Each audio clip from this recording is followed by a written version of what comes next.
Maayong buntag guys. So for today's video, for today's vlog pala, ay gagawin natin ang pagtumba ng saging or pag taga ba sa Bisaya na tag-un ang saging.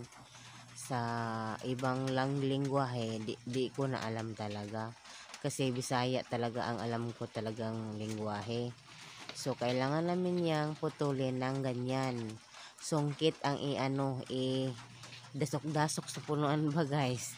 Kasi hindi namin siya mabiglang putol ng bolo dahil may wire ng kuryente. Ayun o, yan.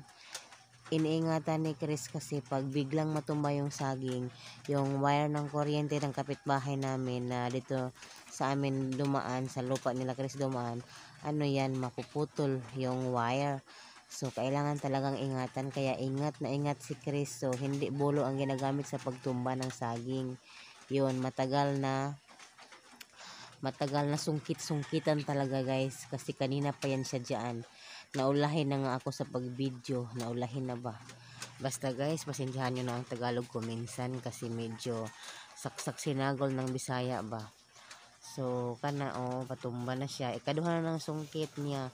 Sa first niyang pagsundot-sundot na yun nabali na yung saging, pero hindi pa talaga pwede kasi yung kuryente talaga wire. Ingat na ingat si Chris, so sinusundot na naman niya. So ayan, yung saging na yan ay katapat lang ng aming bahay. So yan po ang paligid dito sa amin.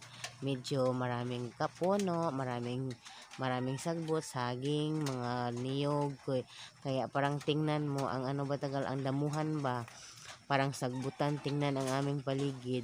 So yung iba dyan na mga tanim-tanim na green, hindi yan puro sagbot guys. Ang iba dyan ay gulay. Yung Chinese na hindi ko alam, Chinese. Basta yung gulay na yan. Basta may Chinese yan na pangalan guys, pero may kasunod pa na hindi ko na talaga alam. Yan ang dahon. Masarap yan siya sa sabaw na karne. Manok or karning baboy or baka, masarap siya isahog.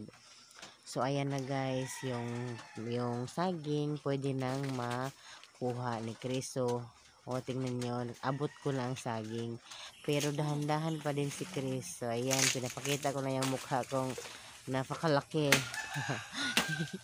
Napakalaking mukha guys, pinapakita ko na naman sa inyo. So ayan, kahit hindi pa yan sa sobrang matandang saging guys, pinakuha ko na kay Chris kasi ano po yung saging na yan ba? Yun bang may sira-sira sa loob? So, gagawin namin yung kanchi-kanchi mamaya. Tingnan nyo ang next na video guys kasi magluluto kami ng kapitbahay na ko ng kanchi-kanchi. Hindi ko alam kung anong tawag sa inyo guys. So, sa amin, kanchi-kanchi is yung saging babalatan, hiwa-hiwain ng maliliit, tapos iluluto sa gata ng niyog. Tapos, lagyan ng asukal or asin. Pero gusto nila talaga dito ay asin. So ayan, tingnan nyo yung puno ng saging medyo itim-itim. That means guys, hindi siya lahat okay. So hi guys, ang saging kanina na aming pinutol, ito ang ginawa namin, ginataan na ganito. Lagyan ito ng asin, so pwede din asukal. Pero ngayon ito ay half-half lang namin. Niluluto pa to sa pangalawang gata. Pero merong gata hindi pa nilagay. Mamaya pag lutong-luto na to, magkuha kami dito kay ang iba sugar ang gusto, yung iba asin ang gusto kasi daw na sa kape.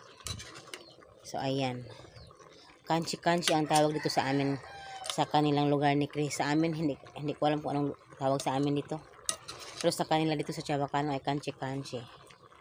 So ayan, malaki po yung kaldero puno. So ayan, tingnan nyo yung mga saging, luto na yan siya, pero kailangan pang lutuin pa yung pang ano ba siya guys, malambot. So ayan. So ayan guys, naluto muna ako. Kailangan makita mo na stop. So mga unta guys, luto na ang niluto namin. So hindi namin nilagyan ng asukal at asin. So walang lasa. Kung sinong gustong kukuha, tapos kung sinong gustong sa asin, sinong gustong sa asukal. So ayan, wala sa topper. Ito ang pananghalian namin ngayon. Wala kaming ulam, guys. Pero masarap. Ayan.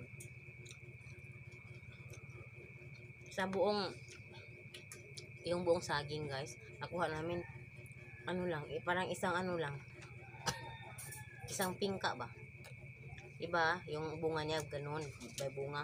Yung isang lang, lahat ay sira. Puro bunsalo sa Bisaya. Ambot, sa Tagalog, basta yung itim ba ang ilalim, kung parang may dugo ang ilalim ng saging. Yan. Happy eating!